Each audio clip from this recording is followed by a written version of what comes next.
excludable. So what makes them rivals? What makes them excludable?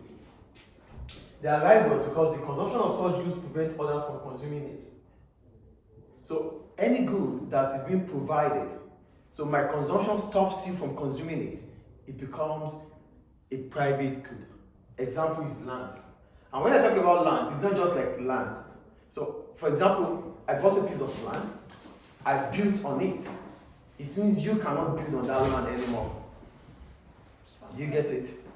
So, good morning there. So because I have built on that land, it has stopped you from building on that land. That is why we call it rivals. Do you get it here now? Competition, yeah. No, it's not competition. Yeah, rivalry means competition that exists between. It's okay, no, you can sit. Rivalry means, normally, rivalry, it means the competition that exists between two or more people. That is rivalry. But here we're talking about a good that is being provided, but because I have consumed it, I have stopped you from consuming it. It's own use. Own use, yes, just for me alone. You can't. That's why it is rivals. So any good that is such, or any good that has this feature, is a private good. That's why I made the example of a land, a piece of land. As soon as a piece of land is bought, it becomes the owner's property. That's why they say certificate of ownership. So this becomes mine. You can't buy that land anymore. You can't build on that land anymore. So you need to find another piece of land to buy, to build upon. So as soon as you buy a new land, someone else cannot buy that land anymore. Do we get rivals now? So such good is what? A private good.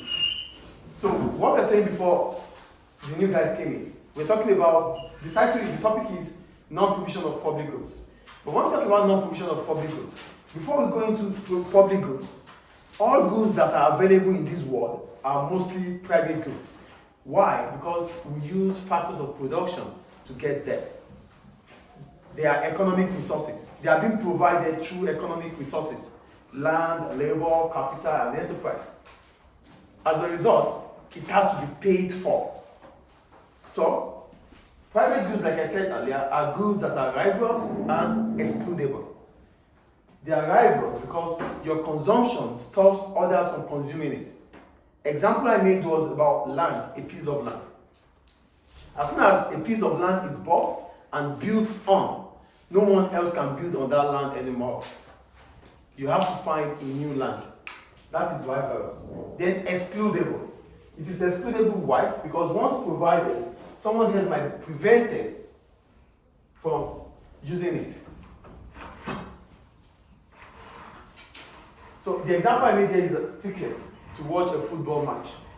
You know, a football club, for example, Inter Milan, that's my club though, it can stop, I might not be able to watch Inter Milan match if I am not a season ticket holder.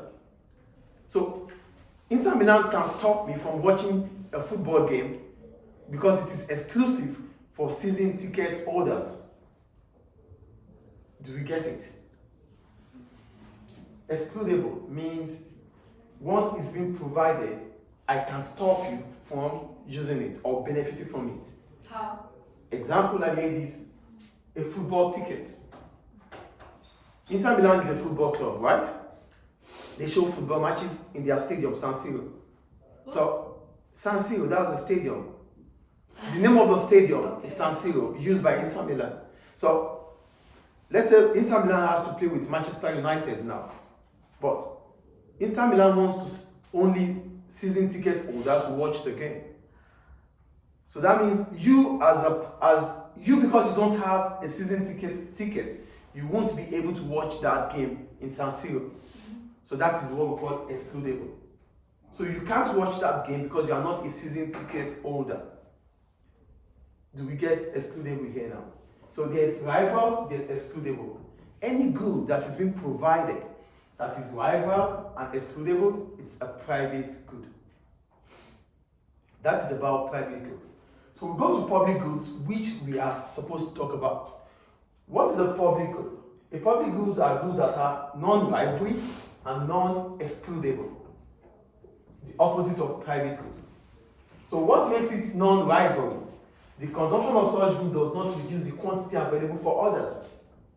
So as soon as I consume it, I can't stop the quantity you have to consume. That is a public good. Example is the street light. Once you use the street light to pass through, someone else can use the same quantity of the street light to pass through. Yes or no? So no, it is non-excludable.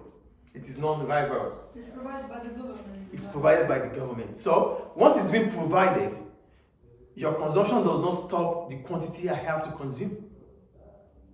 My consumption does not stop the quantity you have to consume. That's why it is what? Non-rivalry. Then it is non-excludable. So once we call it non-rival because it is non-exhaustible and non-diminishable. What does that mean? It means that you consuming it does not stop the quantity that is available. That's why it is non-exhaustible. So if it is 100 units consumed by you, it will be 100 units consumed by me. It will be 100 units consumed by everyone. Do we get it? Then it is non-excludable. Because once such good is provided, no one can be excluded from benefiting. Examples are defense, the police service. Once it's been provided, nobody can stop you from using it. Once government provides this, everybody can use it. That's why it is non-excludable. Do we get it? Yeah. It is non-rivalry because your consumption does not reduce the consumption I will get. It is non-excludable because as soon as it is provided, no one can stop us from using it. Please get the difference between excludable and rival. Non-excludable and non-rival. Rival means your consumption stops my consumption. Excludable means as soon as it's provided, I can stop you from benefiting from it. Non-rivals means your consumption does not stop the quantity I can consume. Non-excludable means once it's provided, you can't stop anyone from consuming it. Clear, right? Great.